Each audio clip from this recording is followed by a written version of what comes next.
saya dengar radio. Saya Nita dari Indramayu. Radio is the best pokoknya. Halo hai, saya Bagas Arianto dari Kabupaten Tebo, Provinsi Jambi. Pasti dengar radio. Saya Agung dari Surabaya, saya dengar radio. Saya Dina Aulia dari Pemalang, saya dengar radio. Seantero Indonesia masih dengar radio. Ayo dengar radio kapan saja, di mana saja. Dari Sabang sampai Merauke, dari Miangas sampai Pulau Rote, dari wali kota sampai PRT, semua dengar radio. Ayo dengar radio.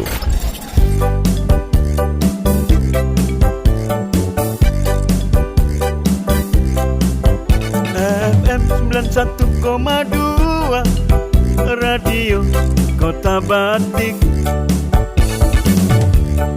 News interaktif solutif.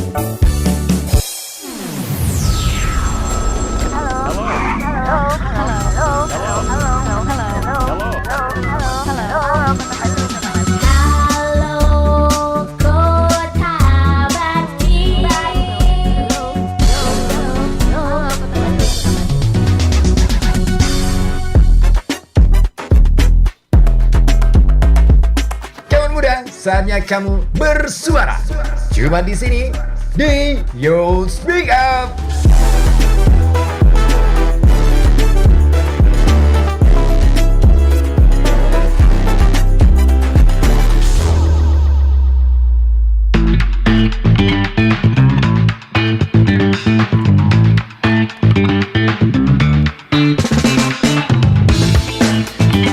Masih di FM 91,2 Radio Kota Batik, News interaktif solutif. Dan seperti biasa kawan, di hari Senin sore kembali kita hadir dengan satu program spesial ya bareng anak-anak Gen Z.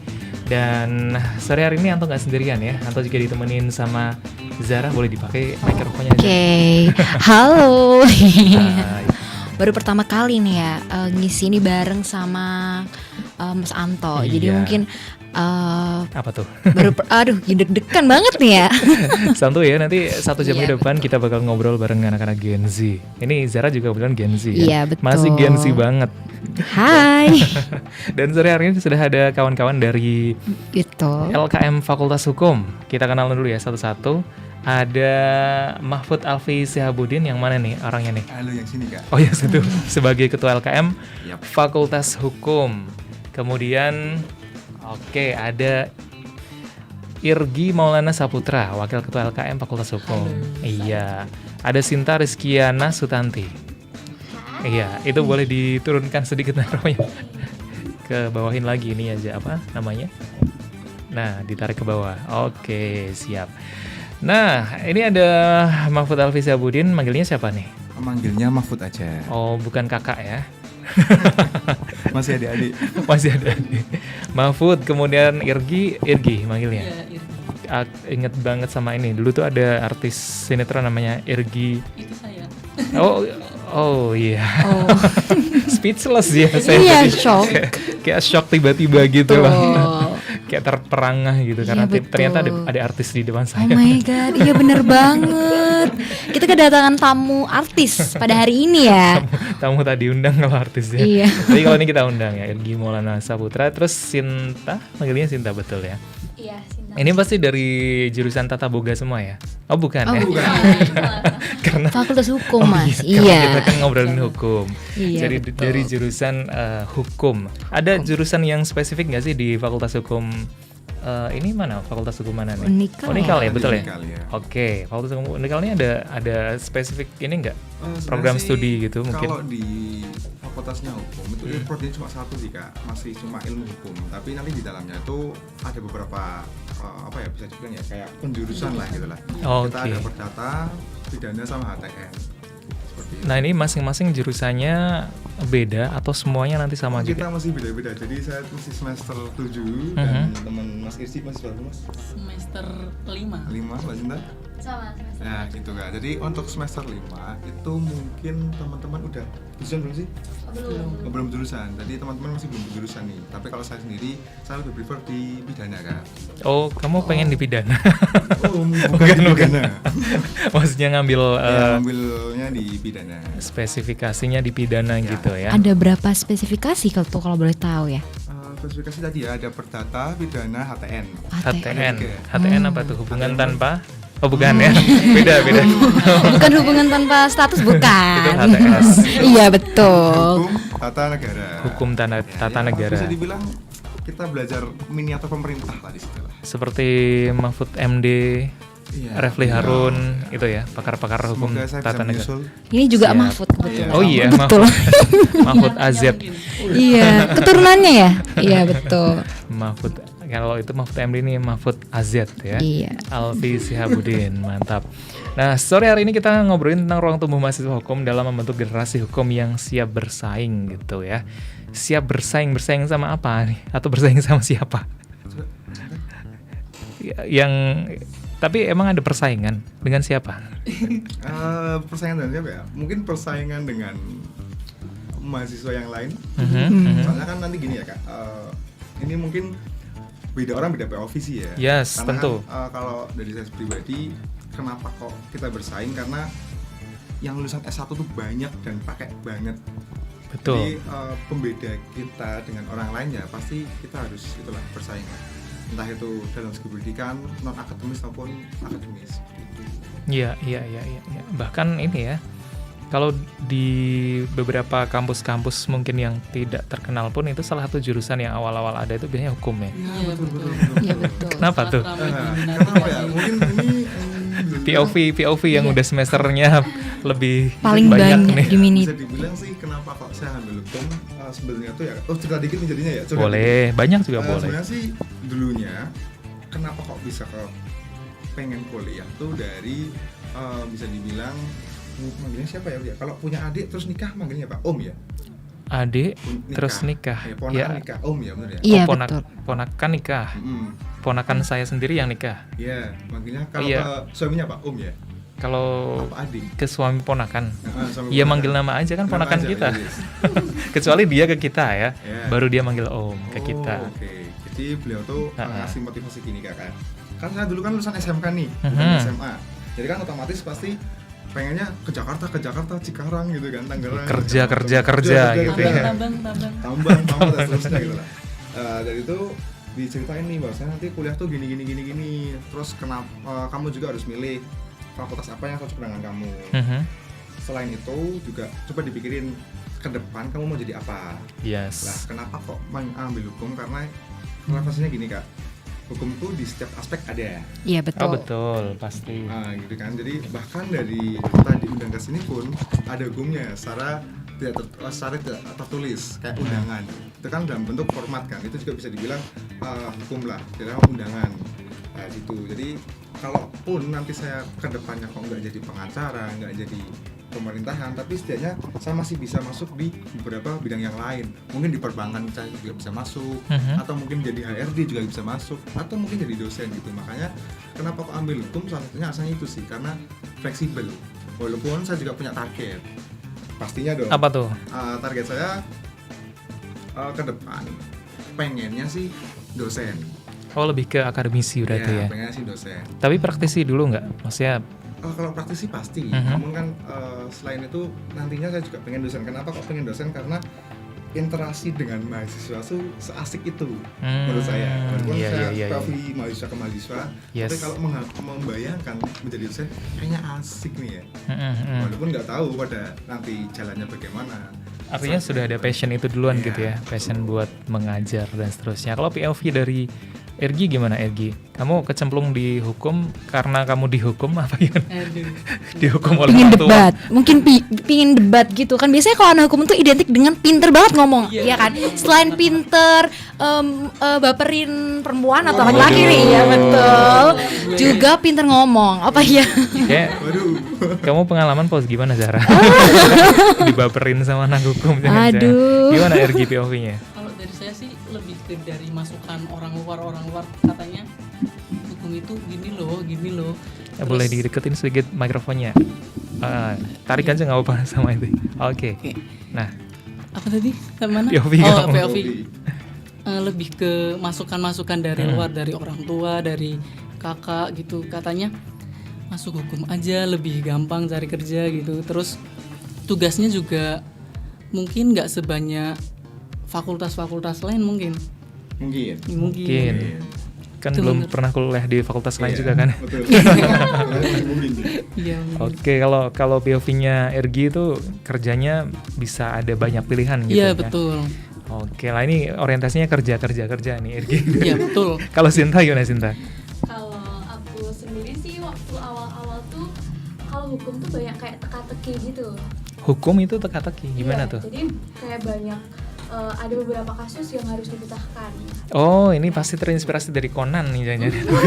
Detektif gitu Jadi ya. kayak tertarik, kayak seru nih memecahkan satu kasus. Kita harus nyari siapa pelakunya, korbannya gimana. Tapi aku lebih tertariknya dari sisi korban. Kayak dari sisi psikologisnya gimana gitu. Awalnya aku tertariknya ke situ. Cuman karena mau masuk ke psikolog nggak masuk, akhirnya oke, kita ambil jalur pintasnya ke hukumnya aja deh dulu gitu. Kemana dulu? Jurusan psikologi mana yang sempat diincar? Kalau dulu ambilnya ke Undip sih. Oke. Harusnya ngambilnya di UGM ya, jadi masuk Sekalian UI gitu ya. atau UI sekalian gitu. Unikal Indah. Unikal Indah UI. Ya, it's okay. Itu jadi memang ada passion di hukumnya itu sendiri gitu ya. Apa kasus yang terngiang gitu ya, yang waktu itu sempat jadi ini menarik nih kayaknya kalau dipecahin gitu? Kalau dari kasusnya sendiri waktu itu tuh aku lupa kasusnya apa. Cuma kalau nggak salah tuh kayak kasus-kasus, mohon maaf ya, kayak pelecehan gitu, kayak pemerkosaan gitu yang benar-benar butuh yang apa ya, pemecahan hukumnya sama dari pendampingan korbannya. Dan itu sebagai seorang perempuan juga kan. Betul. Jadi gimana cara biar nggak terlalu menyudutkan korbannya juga, dan dari sisi hukumnya si pelakunya juga dapat hukuman yang setimpal gitu. Oke. Berarti nanti mau lanjutin ke pidana gitu, pilih untuk jurusan selanjutnya. Kalau sekarang malah pinginnya ke perdata. Malah perdata. Kenapa tuh? Uangnya banyak atau? Itu juga sih ya. Tapi ya people change lah. Jadi kayak waktu itu kayak gitu, kalau dilihat-lihat kok lebih bagus, kayak ya lebih, kalau dilihat-lihat lebih kayak enakan ke perdata gitu. Tapi kalau misalnya ngobrolin soal pidana, perdata, kemudian HTN gitu ya, itu apakah seorang yang kemudian menekuni bidang hukum nanti di profesinya nanti berarti apa tuh, advokat ya, atau beda-beda juga ya? Beda-beda sih. Ada jaksa, advokat, hakim. Tapi kan gini Kak, jadi jadi kan kalau kita penjuruan di HTN perdata pidana itu kita nggak ada titel tambahan nih, cuma SH tok, nggak ada misalnya SHP, N misal pidana, atau SHPR misalnya perdata, itu nggak ada. Jadi nanti setelah S1 itu kita ada program profesi. Oke. Ya, jadi misalnya katakanlah saya pidana nih, namun nanti di profesi kok saya pengen di perdata. Jadi ya mau nggak mau saya harus mulai dari awal lagi, belajar lagi, atau mungkin bisa mendalami lebih dalam lagi gitu toh sih. Ya bisa ambil lebih dari satu spesialisasi. Maksudnya bisa ambil perdata, bisa ambil pidana sekaligus bisa. Sebenarnya sih tergantung nantinya. Jadi katakanlah kayak Sinar di ngomong di awal udah prefer nih di pidana tentang pelecehan seksual, tiba-tiba di tengah jalan ke bawah arus dan segala macam pingin di perdata. Tapi siapa tahu nanti waktu selesai S1 kayaknya ikut program advokasi aja deh. Bisa jadi juga. Oke. Soalnya saya ngeliat misalnya kayak ini ya, salah satu tokoh hukum di Indonesia yang paling kita kenal siapa? Siapa ya? Aduh, malah aku Yang nggak tahu ini ya. Siapa? Iya betul. Hotman Paris. Oh, Paris. Oh iya benar. Yang terkenal banget itu. Kliennya kan juga ada di klien pidana, klien perdata juga ya. Itu emang berarti bisa dua spesifikasi itu bisa dipegang gitu ya. Jadi kan kalau pengacara itu kan intinya kan pengacara adalah dia di bawah dari kliennya kan. Kliennya pasti kan di persidangan. Persidangan kan nggak cuma tentang pencurian, nggak tentang pelecehan, tapi juga ada persidangan tentang mungkin sengketa tanah atau apa. Jadi gunanya lawyer di situ salah satunya ya Pak Korban ya masuknya ke situ.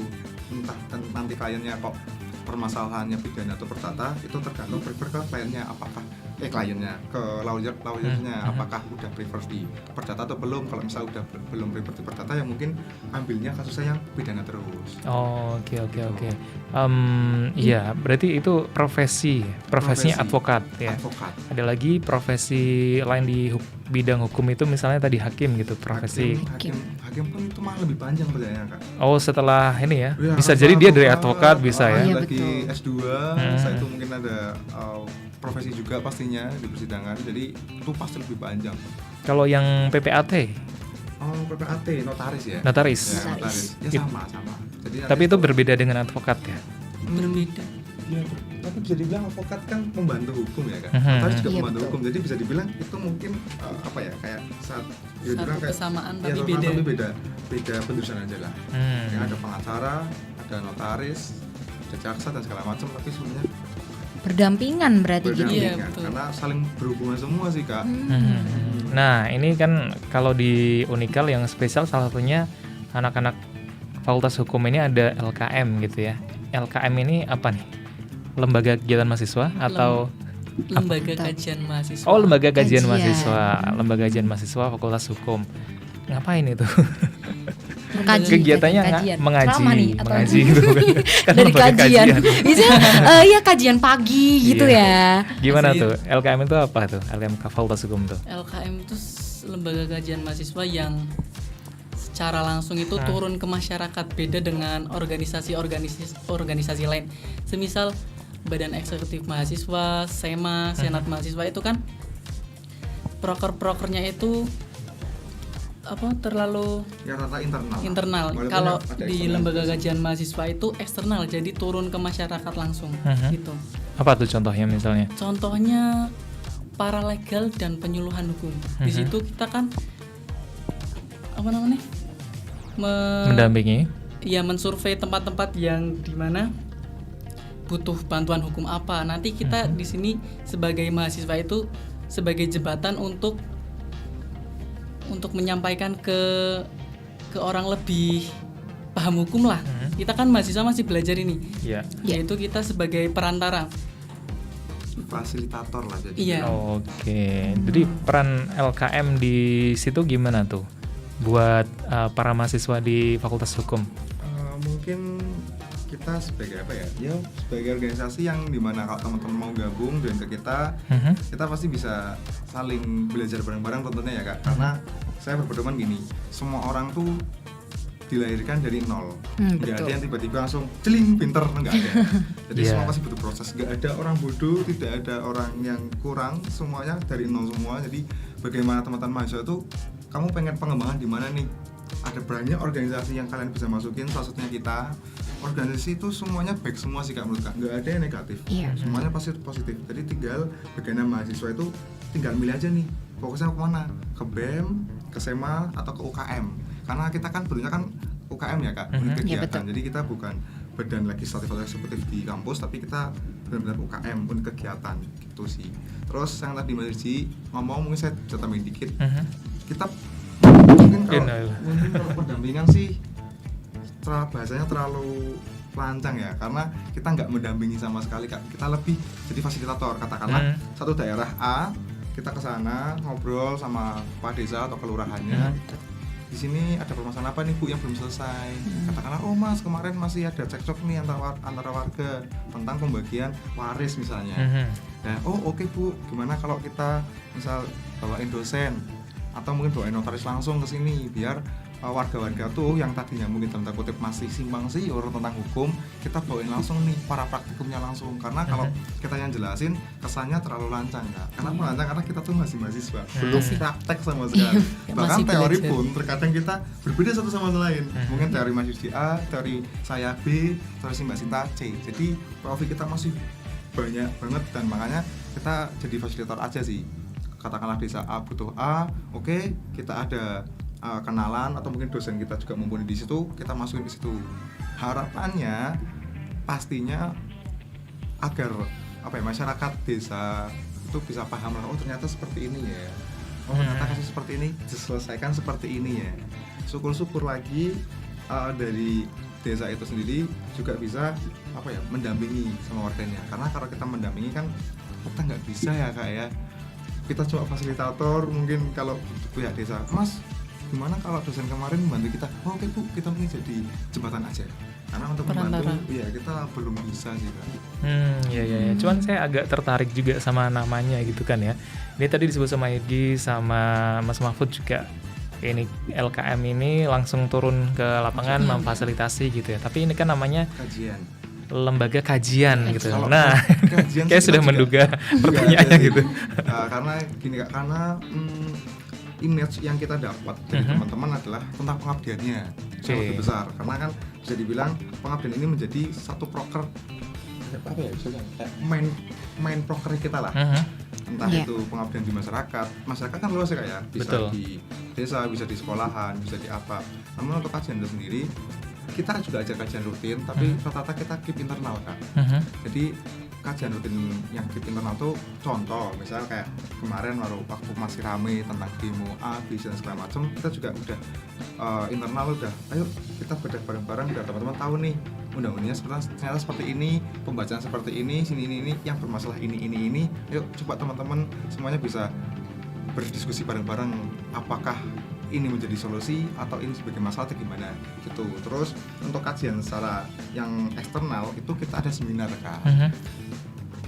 Ya mungkin seminar sih kajian, nggak kajian, tapi ya intinya menurut saya itu ada sama sih, karena memberikan informasi lebih lanjut kan gitu. Jadi kalau kajian mungkin bisa sedikit pamer asik. Apa itu? Jadi kita LKM juga pernah mendapat pendanaan nasional Kak dari Kemendikbudristek terkait pengabdian juga. Itu kita jadi bikin jurnal proposal nanti diajuin ke tingkat nasional, dan alhamdulillah waktu itu kita lolos dan mendapatkan pendanaan. Terus kita juga untuk tahun ini masih ada 2 jurnal yang kita udah selesaikan. Itu juga bentuk dari diskusi tadi, tapi kita nanti diskusinya jadi karena jurnal yang kita udah selesai ini tentang pengabdian, jadi nanti kita pengabdian dulu, masalahnya apa, solusinya apa, baru kita rumuskan ke jurnal seperti itu.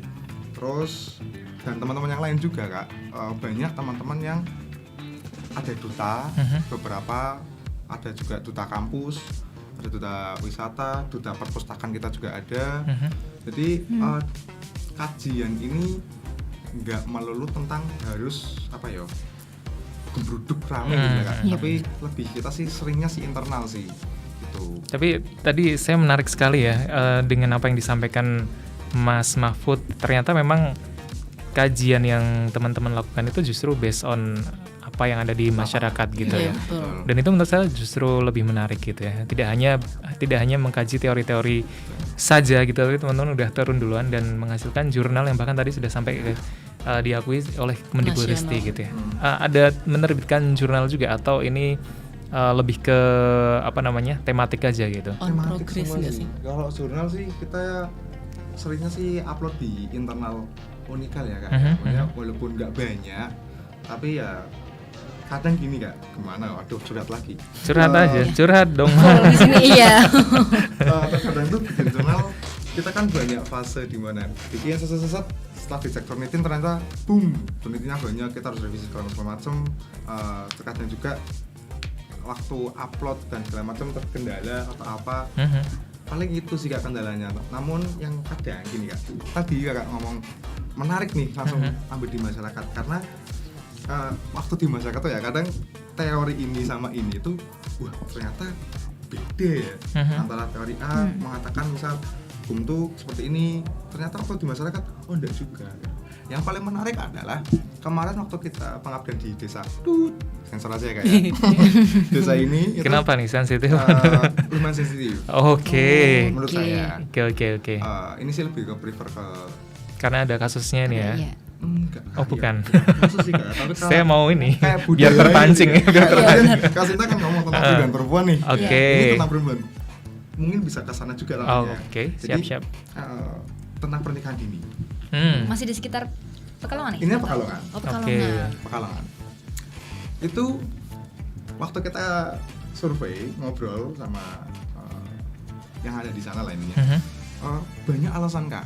Ada yang alasan katakanlah udah di plotting sama orang tuanya. Ada yang mungkin maaf udah terlanjur. Atau bahkan yang paling parah adalah untuk menutupi hutang. Ya, sering banget itu viral banget di TikTok. Lah itu kan iya benar. Masih ada ya ternyata sampai seperti sekarang. ini gitu ya. Iya. Makanya disitu menarik banget. Kenapa menarik? Karena ternyata apakah pemahaman tentang ini tuh nggak sampai sana. Pemahaman tentang pernikahan tuh prefernya umur segini loh, dengan mental yang udah stabil, emosi yang udah stabil segala macam, tidak boleh dilandaskan oleh ini dan segala macam. Makanya dari situ kita ternyata ini yang dibutuhkan. Makanya kita masuk ke sana dengan membawa tema yang sama dengan pemateri yang prefer juga di situ Kak. Gitu. Jadi emang benar-benar waktu di masyarakat tuh terkadang masalahnya lebih lebih menarik gitu ya. Sinta turun juga waktu itu di kasus ini. Oh belum ya? Belum masuk. Oh, belum masuk. Ini baru masuk tahun berapa kalau Sinta? Kalau aku baru 1 periode ini. 1 periode. Irgi? Kalau aku 2 periode. Sudah 2 periode. Waktu itu udah masuk juga Sudah. Oke. Ini apa yang menarik atau apa ya sisi hukum yang kemudian diangkat dari kasus itu gitu ya, pernikahan dini gitu, yang kemudian menjadi kajian teman-teman yang Terus difasilitasi oleh teman-teman waktu itu. Paling itu sih, kita kan punya undang-undang ya di Indonesia itu. Nah, usia untuk minimal pernikahan kan itu di antara 19 sampai 20 ya, betul Mas Mahmud? Ya itu kita paling ngasih pemahaman untuk masyarakat di situ tentang itu, bahwa ini loh undang-undangnya udah ada minimal umurnya 19 sampai 20, dan juga semisal kita nih melakukan pernikahan di bawah umur segitu, kita juga harus lihat keturunannya. Ketika mempunyai anak di umur segitu, pasti anaknya kalau enggak stunting, mohon maaf, cacat ya. Oh biasanya seperti itu ya biasanya. Ini menarik. Saya jadi pengen tahu lebih dalam gitu ya, karena kan faktanya itu banyak terjadi ya. Banyak terjadi. Saya bahkan tadi baru tahu kalau itu viral di TikTok. Iya. Maaf saya nggak punya TikTok soalnya. Oh iya nggak apa-apa. Ini kita sebagai Gen Z ya, kita beritahu untuk gen luhur gitu. Itu pengen tahu banget respon dari mereka ketika kakak-kakak ini ya, kakak-kakak aja deh ya, karena ini aku lebih muda di sini. Itu tanggapannya gimana terkait tentang ketika kalian memberikan, oh ini loh seperti ini gitu. Mungkin tanggapan dari mereka sebagai masyarakat itu bagaimana? Welcome kah? Iya. Excited, sangat excited sih. Welcome. Ya, kadang kan gini ya Kak, mungkin target kita sih ya pastinya perubahan ya. Tapi kan perubahan itu kan pasti dari diri masing-masing. Iya, kesadaran. Individual beda-beda atau bahkan budayanya, lingkungannya bagaimana. Tapi yang jelas setidaknya kita udah mengantarkan ada wawasan baru, bahwasanya itu seperti ini, B itu seperti ini. Setidaknya itu dulu lah. Untuk masalah perubahan mungkin juga bisa menyesuaikan nantinya di daerah tersebut atau individu yang udah dapat gitu. Itu sih Kak, menurut sih Kak. Oke, menarik sekali. Dan tadi ya saya pengen memperdalam lagi sebenarnya tentang tadi ya fakta bahwa emang banyak kasus itu terjadi, dan saya pengen nanti lebih dalam lagi gimana kalau itu sudah terjadi. Nah, POV dari hukum itu seperti apa, tapi nanti kita jeda dulu karena ada beberapa informasi untuk Anda kawan. Jadi tetap di Youth Speak Up, saatnya yang muda yang bicara. Nanti kita balik lagi. Nak, katanya pemerintah kasih bantuan 2 juta loh buat semua warga. Mama mau daftar dulu nih. Jangan asal klik mah, bisa jadi itu penipuan loh. Loh tapi ini tuh dari grup keluarga loh. Tante Lili juga udah nge-share. Justru itu mah, hoax sering menyebar lewat grup WhatsApp keluarga. Karena orang langsung percaya tanpa cek dulu. Nah terus, ini gimana caranya Mama tahu beneran atau hoax? Gampang mah. Pertama, cek sumber berita. Pastikan dari media terpercaya apa enggak. Kedua, lihat tanggal dan waktunya mah. Nah yang terakhir, cek dulu situs resmi kayak turnbackhawk.id atau cekfakta.com. Oh, iya bener nih. Gak ada info gini di situs resminya. Untung Mama belum isi data. Nah, mulai sekarang hati-hati mah. Jangan langsung percaya berita yang lagi viral. Kalau ragu, cek dulu sebelum nyebarin. Ingat kan Mas dan Bayu, cek sebelum sebar, saring sebelum sharing, hoax itu merugikan. Jadi, jadilah penyebar fakta, bukan dusta. Pesan ini disampaikan oleh pemerintah Provinsi Jawa Tengah. Bro, wah, roman-romane lagi seneng banget ki. Lah iya, kiye delok. Aku entuk hadiah mobil kadek pemerintah. Ora kon seneng piye, Jal? Loh, kiye kuwi penipuan, Bro. Wingi-wingi kan rame juga neng medsos. Lah, opo iya? Iya, Bro. Wis rame kuwi neng medsos tentang penipuan kuwi. Waduh, padahal aku wis kedarung transfer. Waspada dan hati-hati, berbagai modus penipuan akhir-akhir ini marak terjadi di media sosial. Jangan tergiur dengan berbagai macam hadiah atau door prize yang mereka tawarkan. Cek kebenarannya dengan berbagai cara. Perhatikan hal yang harus dilakukan. Di antaranya, memperhatikan sumber informasi, mewaspadai permintaan data pribadi, serta memastikan sumber informasi pada media terverifikasi. Iklan layanan masyarakat ini dipersembahkan oleh LPPL Radio Kota Batik. Wah bro, mukamu kusut banget tuh. Ada apa sih? Hah, kesel banget bro. Cetak di tempat sono tuh bikin emosi. Nunggunya lama. Hasilnya zong pula. Gak sesuai ekspektasi. Lah makanya, kalau urusan cetak mencetak, ya ke Apollo Print aja. Udah terkenal banget tuh. Satu-satunya percetakan legendaris di kota Pekalongan. Lebih dari 30 tahun pengalaman, tetap konsisten jaga kualitas, kepercayaan pelanggan, dan pastinya waktu pengerjaan bisa menyesuaikan keinginan pelanggan. Serius tuh? Gimana caranya? Gampang banget. Kirim aja data kamu, nanti tim Apollo Print yang bantu desainin sesuai kebutuhan. Mau order besar? Bisa banget. Apollo Print juga melayani pabrik-pabrik sarung dan tekstil di Pekalongan Raya. Wah, mantap. Gak pakai ribet, hasilnya kece. Langsung cus ke Apollo Print deh. Untuk Anda, warga Pekalongan Raya dan sekitarnya, yang butuh kemasan plastik, mika, plastik sarung, batik, atau parfum untuk usaha Anda, Apollo Print Pekalongan siap membantu. Kami menyediakan mika polos untuk daster, plastik snack, label bordir, hingga handtag. Semua dirancang untuk melindungi sekaligus mempercantik produk Anda.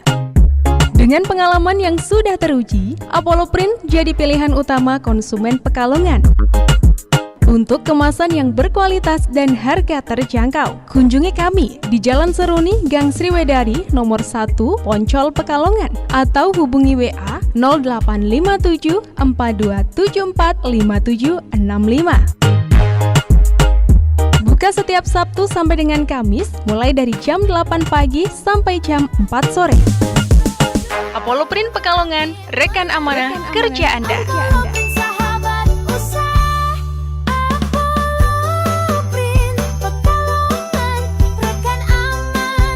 Kerja Anda. Waduh, belai iki Kang, tanggal 30 November wis ora bisa mbuak sampah nang TPA Degayu maneh. Mulakno Kang, mulai katik saiki dhewe kudu bisa mengelola sampah dhewe. Pemerintah juga wis nyediake sarana pengolahan sampah berbasis masyarakat. Nek si kangelan bae mbuak sampah nang ndi, monggo bisa kerjasama kalian petugas jasa angkut sampah sing biasa lewat ngarep omahe dhewe iki. Menindaklanjuti keputusan Menteri Lingkungan Hidup RI nomor 742 tahun 2025, TPA Degayu akan resmi ditutup pada 30 November 2025. Kini, kita memasuki masa darurat pengelolaan sampah. Pemerintah Kota Pekalongan telah menetapkan langkah-langkah strategis. Pengurangan sampah di sumbernya, pemilahan sampah organik dan anorganik, penyediaan sarana pengolahan sampah berbasis masyarakat, serta pembentukan satgas dan lembaga pengelola sampah. Kami mengajak seluruh warga, pelaku usaha dan lembaga pendidikan untuk mengelola sampah secara mandiri dan bekerja sama dengan petugas jasa angkut sampah. Karena masa depan Kota Pekalongan dimulai dari sampah yang kita kelola hari ini. Dinas Lingkungan Hidup Kota Pekalongan bersama warga menjaga bumi. Apa kata mereka saat ngobrol di Klasik Rock Radio Kota Batik? Roy Jekunya, ex-vokalis Boomerang. Bagus lah, musik rock itu juga harus diangkat, harus ada yang memperhatikan. Radio ini masih membahas musik rock, ya bagus. C, vokalis Cupu Manik. Ujung-ujungnya adalah mengeluarkan karya yang keren sih. Dan harus dipergunjingkan ujung-ujungnya. Betul, dan itulah butuh media untuk mempergunjingkan itu kan. Makanya saya ngerespon banget waktu diajakin interview, wah saya mau nih. Karena saya dukung banget, karena di antara media yang sudah banyak berguguran. Mel Shandi, klasik rocknya itu semakin bertahan, semakin terus berkembang. Dodi Katamsi ex vokalis Elpama, Dan ditunggu undangannya ke Pekalongan karena insya Allah saya bikin rame dan Hedi Ibrahim vokalis Power Slave. Ya, kita terima kasih ya, merasa tersanjung sampai dibuat Journey of Power Slave untuk slavers dan untuk penggemar klasik rock. John Paul Ivan, gitaris Bumerang Relo. kamu termasuk orang yang harus dipertahankan. Kenapa? Kamu kan istilahnya yang menjaga pilar-pilar musik rock masih bisa bertahan di sini.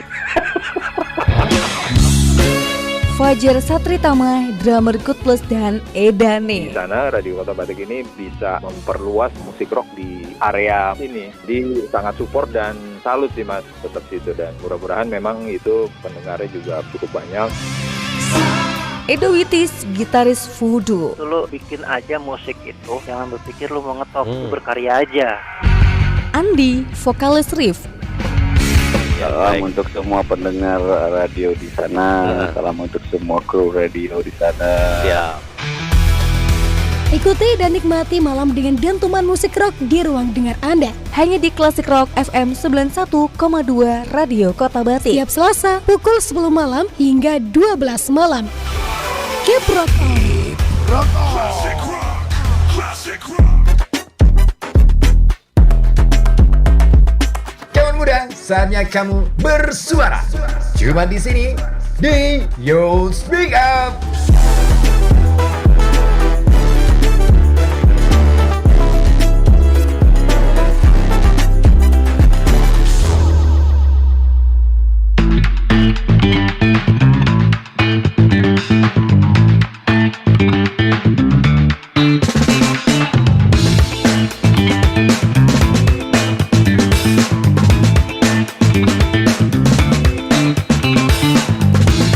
Balik lagi di FM 91,2 Radio Kota Batik News Interaktif Solutif, masih di Youth Speak Up. Saatnya yang muda yang bicara. Dan kawan, terima kasih untuk Anda yang sudah selalu setia ya dengerin kita di gelombang analog FM 91,2, juga di rkb.pekalongkota.co.id, atau juga melalui Radio Garden, atau menyaksikan melalui YouTube RKB Radio Kota Batik Pekalongan.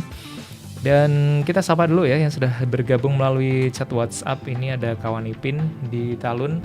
Selamat sore Mas Santo, Mas dan Mbak. Mas dan Mbak. Oh ini Mbak tanya Mas ya. Ini ada Mas Mahfud, Mas Irgi, dan Mbak Sinta ya. Hukum Tata Negara, Pak Rafli Harun, ahli hukum tata negara. Semoga kalian kelak tidak jauh berbeda dengan beliau. Semoga ya. Ini mendoakan rezekinya juga lancar ya.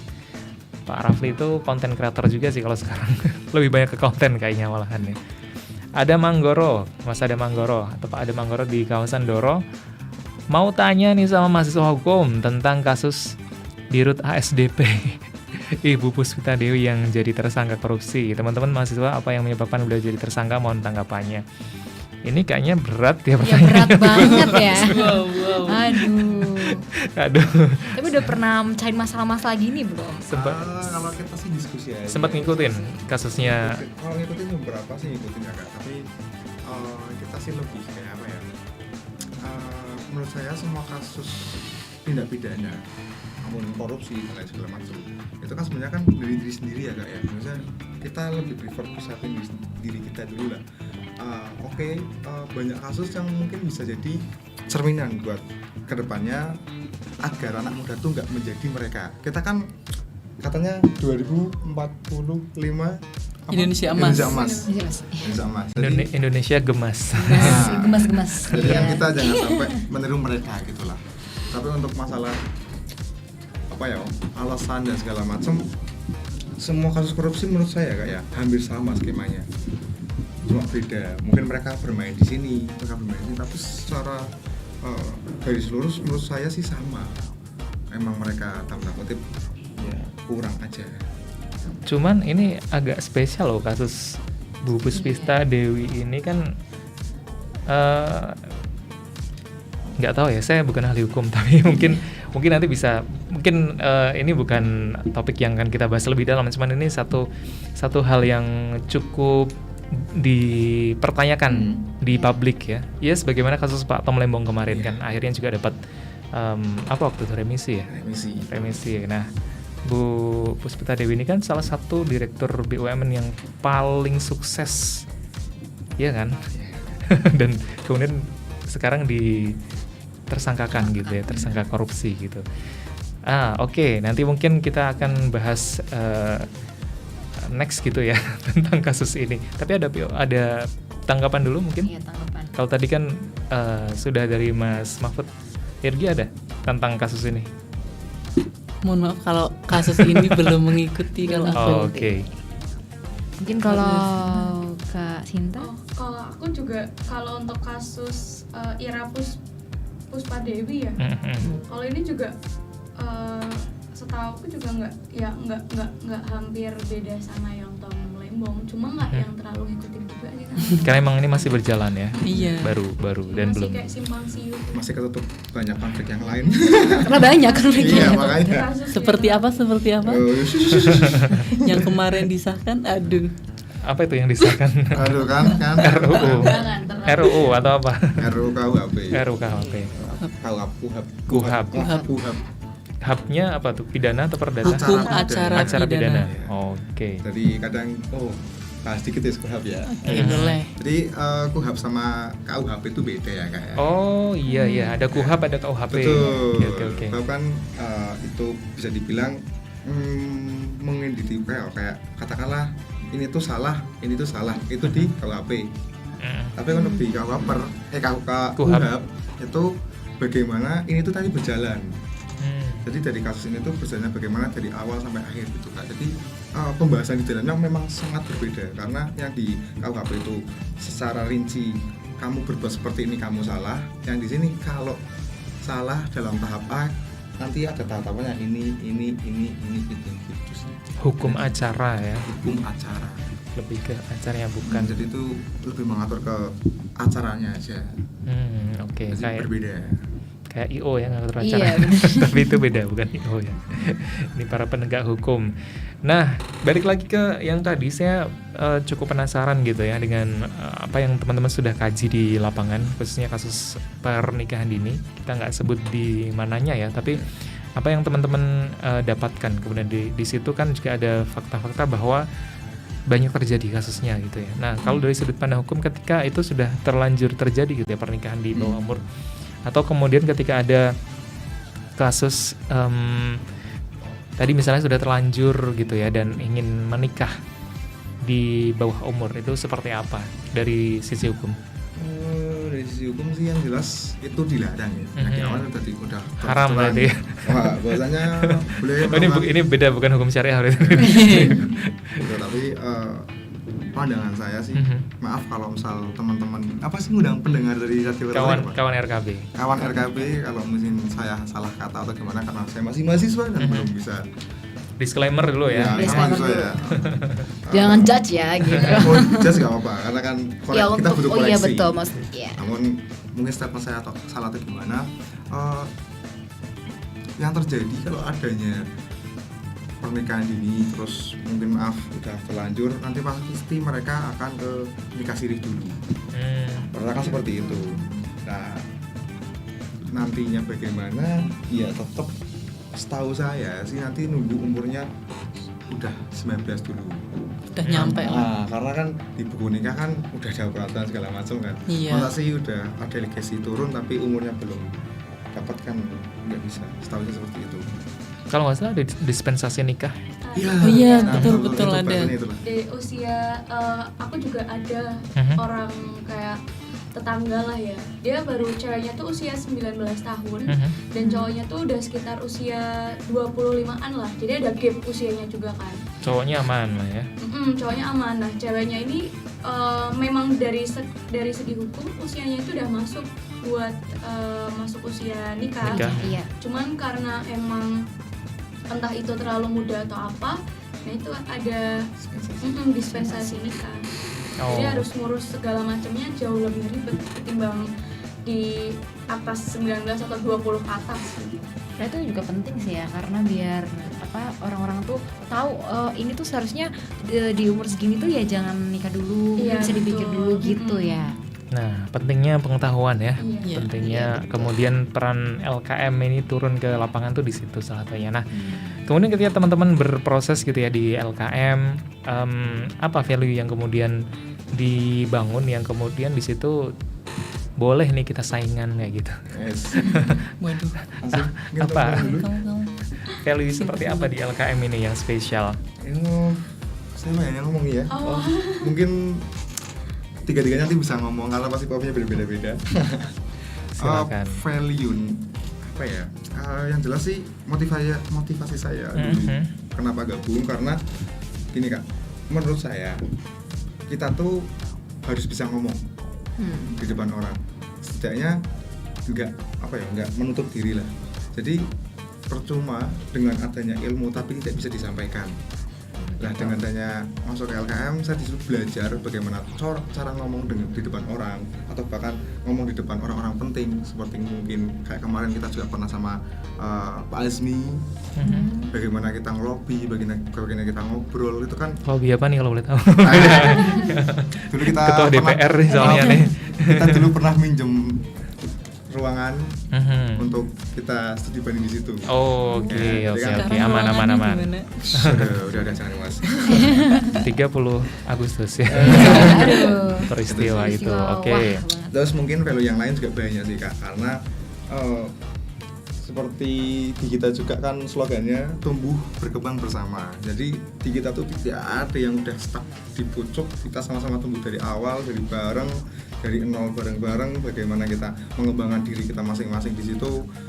Nah, pengembangannya nanti di mana? Pengembangannya nanti di proker Kak seringnya Kak. Jadi kita ada program kerja, katakanlah tadi ya di pengabdian. Nanti kan ada beberapa divisi, beberapa katakanlah misalnya contoh si Humas kan nanti kan dalam kutip bisa dibilang kalau teman-teman yang lain nggak bisa terjun kan Humas langsung terjun ke lapangan kan, antar surat entah apapun itu. Jadi kan dari situ harapan organisasi kan bisa membentuk si teman-teman ini tuh bagaimana nemuin orang, terus amanatnya bagaimana, tanggung jawabnya bagaimana. Jadi pengembangan diri itu nggak selalu melulu tentang ilmu aja Kak menurut Kak, tapi lebih pengembangan diri juga itu penting. Karena kalau ilmu setinggi apapun, tapi kalau dirinya ini belum siap, menurut saya percuma. Oke, bukan cuma knowledge tapi juga soft skill gitu tadi ya yang didapatin. Ada senioritas nggak Sinta? Kamu yang paling muda soalnya. Enggak sih. Galak nggak Mas Mahfud ini?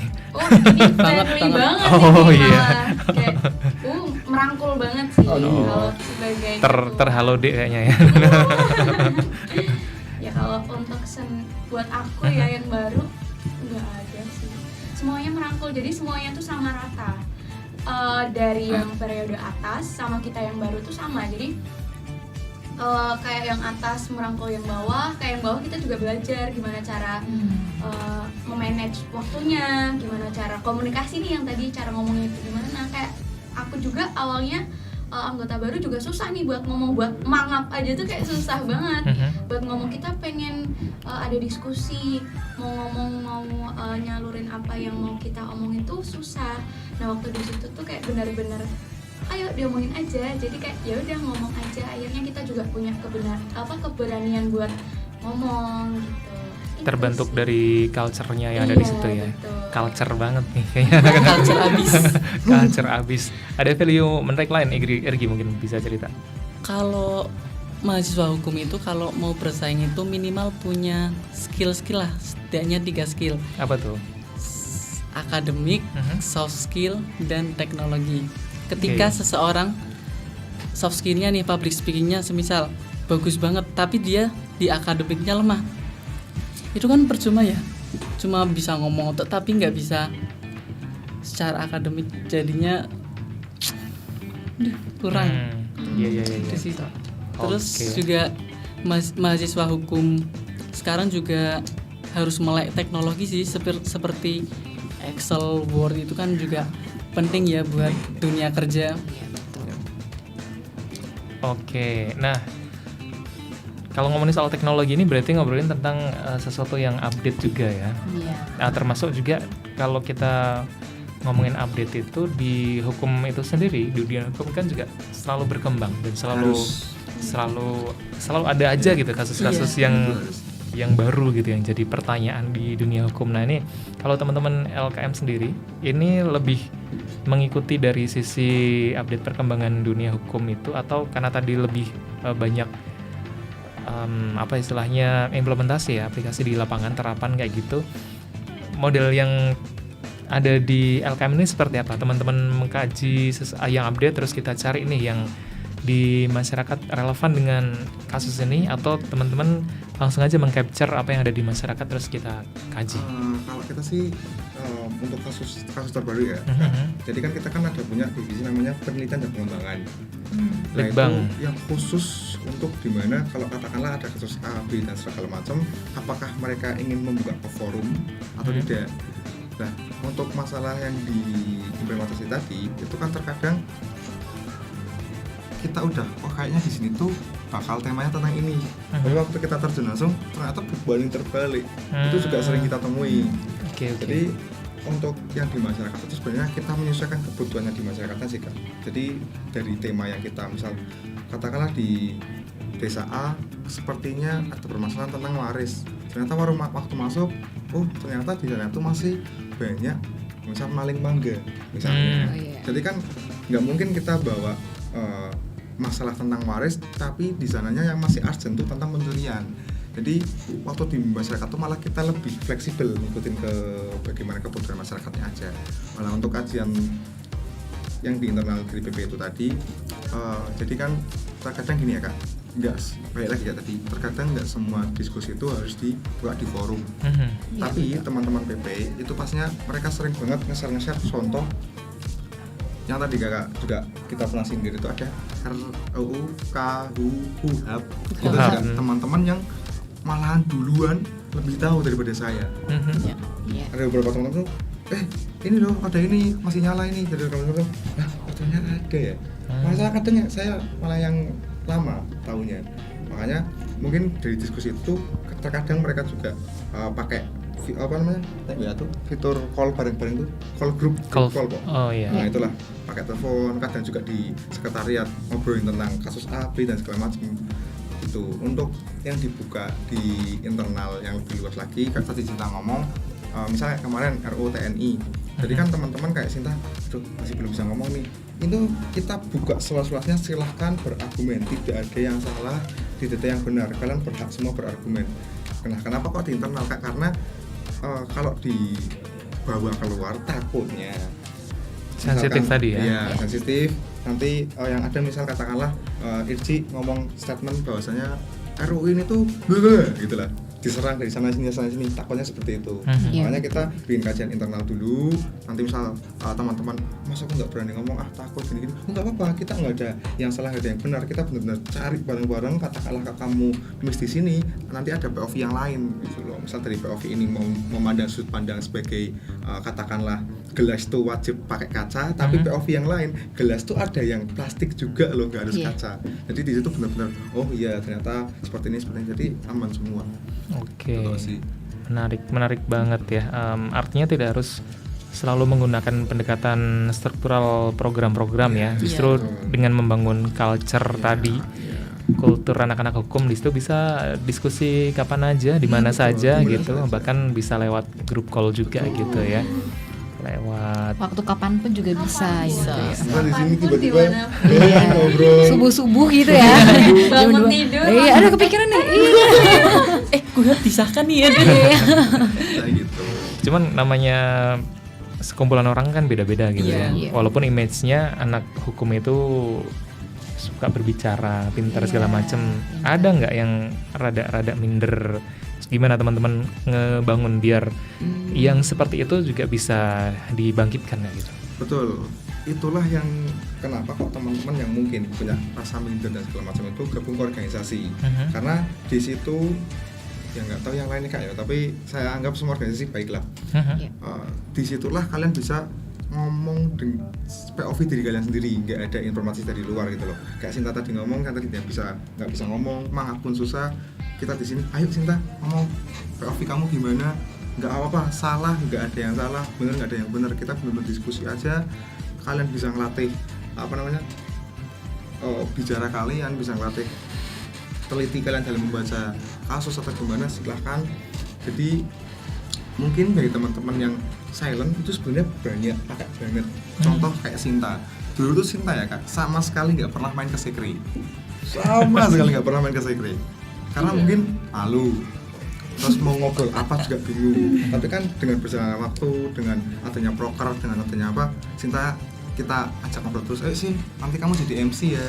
Sinta, nanti kamu tolong anterin surat ini ke sini ya. Segala macam. Jadi kan budaya itu menimbulkan kayak Sinta, oh ternyata di sini nggak senioritas kok.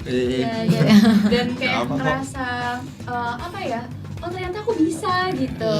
Kita ada tempat loh buat ngobrol, buat diskusi, buat bisa yang bisa dengar pendapat kita gitu. Kayak ya lebih enak aja, lebih enjoy akhirnya. Karena merasa didengar didengar itu penting gitu ya. Diterima. Didengar, dibutuhkan, diterima. Irgi tadi kayaknya mau ngomong. Iya, mungkin dari mahasiswa hukum sendiri, dari lembaga kajian mahasiswa yang mungkin anaknya susah berkembang itu gara-gara dianya susah untuk keluar dari zona nyamannya. Iya. Betul, dari tadi Sinta bilang aku harus bisa gitu. Itu juga sih. Ketika bisa kan ada kebanggaan sendiri dia oh ternyata aku bisa loh seperti ini. Tuh. Dari sendiri sih. Individu masing-masing sih, setidaknya kan lembaga tuh udah nyediain tempat buat kalian buat berkembang, buat teman-teman belajar. Antara kalian mau tidak mau ya kembalikan ke diri kalian masing-masing. Setidaknya lembaga ini udah nyediain tempat. Nah terkadang gini kak, problematiknya adalah yang sering saya temui selama bertahun-tahun dengan alasan kerja. Ya, POV dari saya itu nggak masalah sebetulnya, karena kan kalian juga butuh itu untuk survive kan. Jadi saya nggak pernah mempermasalahkan apapun kalian, misalkan kalah ada rapat nggak datang tuh saya nggak pernah masalah. Setidaknya ada omongan. Kalau contoh, Mas saya nggak bisa datang kerja. Jadi kan itu juga bentuk tanggung jawab kalian ke teman-teman yang ada di sini. Iya, betul. Jadi kalau misalnya ada teman, Mas yang ini kok nggak datang, betul saya datang lo jauh-jauh dari sana. Oh, Mbak Sinta kerja nggak bisa diundur kerjaannya, kan udah clear. Jadi dari situ pun ada hal kecil yang menurut saya itu penting buat teman-teman pahami bahwasanya tanggung jawab tuh walaupun organisasi ini tidak mendapatkan profit, nggak dapat value yang lebih, tapi kan dengan cara teman-teman udah bahasanya, Mas saya nggak bisa datang, Mbak saya nggak bisa datang gara-gara ini gara-gara itu juga menurut saya sebuah tanggung jawab yang benar-benar gede dari kalian gitu loh. Makanya dari situ pun terkadang banyak teman-teman juga yang kemarin waktu kita baru open recruitment, baru ada anggota baru, ada juga teman-teman diwawancara, Mas saya tuh sebenarnya bingung mau gabung karena saya bingung, saya tuh kerja gitu. Ya saya juga ngomong, gak apa-apa, kerja gak apa-apa, tapi kan setidaknya kamu ada komunikasi. Dan kamu pun gak kerja every day, every time kan, gak mungkin dari pagi sampai malam kamu kerja, pasti ada sela-sela waktu dimana entah itu di kampus, mampir dulu, oh Mas nanti ini diantar jam 11 ya karena nanti saya sore kerja. Itu juga bener-bener kayak saya tuh dan teman-teman juga oke, ini teman-teman belajar tanggung jawab di sini, belajar manage waktu, kerja ya kerja, ngampus, organisasi, istirahat. Jadi ya itulah di situ kak. Jadi pengembangan dirinya menurut saya sih banyak banget dari dari hal-hal sederhana gitu daily activity di organisasi itu gitu ya, dan itu membangun LKM sendiri juga tidak menuntut untuk anggotanya harus bisa gitu. Kita kan membuka ruang selebar mungkin. Yes. Oke, dari hal sederhana teman-teman juga sudah memfasilitasi, menyediakan wadah dan juga menunjukkan ini ya bisa loh ini dari wadah seperti ini, dari organisasi ini bisa menunjukkan karya, bisa berprestasi juga. Nah mungkin boleh di spill lagi gitu ya, ini karena udah mau jam 5 juga, boleh di spill lagi apa nih prestasi-prestasi yang pernah dicapai. Apa nih udah dapet ini atau apa gitu. Di LKM itu sendiri sih jelas yang tadi ya kak, yang benar-benar gong karena tingkatnya nasional ya. Cuma namanya tuh programnya PTK Ormawa. Ormawa itu satu nasional, jadi itu tuh setiap kampus tuh ada programnya masing-masing. Tapi kalau nantinya tuh nggak, misal kalau Pekalongan belum tentu semua kampus Pekalongan yang ngajuin tuh lolos. Jadi emang benar-benar itu kita tuh bersaing dengan mungkin ribuan proposal yang masuk gitu loh Kak. Nah waktu itu kita juga dikasih rezeki lolos, dan itu prestasi yang bisa dibilang dari organisasi, tapi untuk prestasi dari anggotanya tuh banyak. Ada yang duta wisata, duta perpus, terus ada duta wisata, duta wisata, duta perpus, terus duta fakultas, duta kampus segala macam. Jadi teman-teman yang mungkin dari mahasiswa yang biasa kok, saya bisa nggak ya jadi duta ya, bisa belajar langsung dari teman-teman kita yang duta gitu. Jadi untuk prestasi internal dari lembaga sih palingan itu kok sih Kak. Tapi untuk prestasi teman-teman yang anggota-anggota yang lain, saya jelas nggak bisa jelasin satu persatu karena kan banyak. Iya banyak. Salah satunya anggota kita juga udah itu menerbitkan buku, iya nggak sih? Si Ya, Adit. betul. Kita juga ada punya anggota yang nulis buku. Namanya Aditya Bermaniar, itu asalnya dari Batang. Dia juga duta santri, duta perpus, udah terbit buku juga. 1 atau 2? Tuh, ketua perpustakaan Candiareng. Ya itulah. Jadi banyak teman-teman yang berprestasi, tinggal bagaimana teman-teman yang minat di situ bisa tanya aja langsung ke orangnya. Misal bikin buku tuh gimana sih caranya, jadi duta tuh gimana sih caranya, segala macam. Jadi pengembangannya tuh nggak harus melulu tentang program kerja yang kita jalankan Kak, tapi juga bisa berkembang dari orang lain yang ada di situ. Jadi secara pribadi yang gabung di situ bisa justru real berkembang gitu ya. Terkenal juga nih, famous gitu pasti ya kalian. Kayaknya banyak sih dari anak hukum yang ini ya, yang berprestasi. Iya. Kalau nggak pinter juga ya, keren gitu. Ketua Percasi Pekalongan itu juga dulu anak hukum ya kalau nggak salah, Rangga Almahendra bukan ya? Coba stuck ya nanti ya. Bener gak nih? Gitu. Coba. Nah ini karena sudah jam 5 tepat ya, jadi sudah harus segera kita pungkasi. Terakhir banget mungkin saya minta ini deh, kata-kata hari ini aja dari masing-masing sebagai pamungkas perjumpaan kita sore hari ini. Kata-kata hari ini dari Sinta sudah ada, boleh. Kalau dari aku sih jangan takut buat mulai sih. Iya. Just do it, apapun yang kamu mau lakuin aja selagi hal itu positif. Tapi jangan lupa juga, kamu juga harus tahu setiap pilihan apapun yang kamu ambil di hidup itu tuh pasti ada konsekuensi, dan kamu juga harus tanggung jawab sama pilihan itu. Gitu. Selain kamu harus lakuin aja, tapi kamu juga harus tahu nih konsekuensinya apa, dan kamu juga harus tanggung jawab sama pilihan kamu itu. Keren banget sih ya kata-katanya, dewasa sekali ya berarti. Iya. Oke, mungkin dari aku singkat aja ya. Mungkin jangan ragu untuk mencoba hal baru, dan jangan ragu untuk speak up, karena hukum butuh kamu. Hukum butuh kamu, mantap. Pamungkasnya nih Mas Mahfud. Pamungkasnya kalau dari aku sih apa ya kata-kata ini ya, kalian boleh kritis tapi baca dalamnya terlebih dahulu. Wow. Apa tuh? Boleh kritis tapi harus baca dalamnya. Ya, jadi maksudnya gimana tuh? Apa ya, intinya jangan mudah terprovokasi dengan hal-hal sing apa ya bisa dibilang masih tabu lah.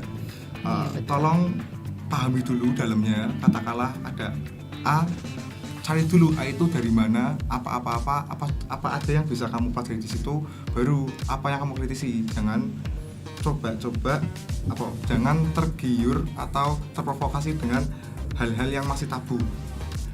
Itu aja sih. Jadi kita semua harus punya pendirian bahwasanya dicek dulu benar apa enggak, hoak atau enggak, baru kasih kesimpulan.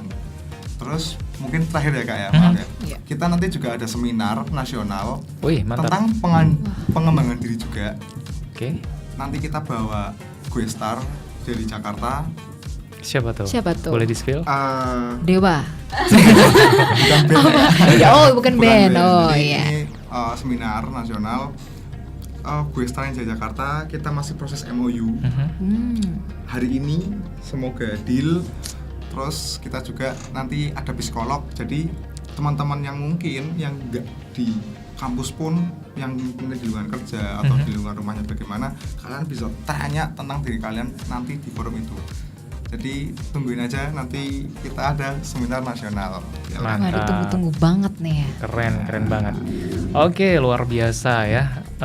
Dari LKM Fakultas Hukum Unikal sudah hadir dan menginspirasi kita di Iya, sore hari ini. Mungkin satu headline perlu saya garis bawahi ya, headline dari yang tadi disampaikan teman-teman itu salah satunya tadi ya, teliti, pahami, and then speak up aja gitu ya. Karena kita di Youth Speak Up, yang muda yang bicara gitu. Bicara aja pokoknya. Terima kasih ya Mas Mahfud, Mas Irgi, Mbak Sinta, thank you juga Zara sudah nemenin. Iya, aku seneng banget temenin hari ini karena bener-bener dapat pengalaman yang dapat pencerahan. Apalagi aku Gen Z yang mungkin masih awam-awam aja nih gitu kan. Apalagi kita dibahas tentang masalah-masalah gitu kayak iya ya bener ya, tapi gini-gini ya gitu. Jadi udah tertarik buat masuk hukum? Oke. Ya. Atau tertarik sama mas-mas hukum? Waduh, ngeri. Salam buat kawan-kawan di LKM Fakultas Hukum dan kawan, itu tadi ya obrolan kita di Youth Speak Up. Nanti Anto masih akan menemani Anda di sore kali ini. Ada informasi yang sudah disiapkan tim redaksi Radio Kota Batik di Ragam Kabar Berita Sore. Jadi jangan kemana-mana, tetap di FM 91,2 Radio Kota Batik News Interaktif Solutif.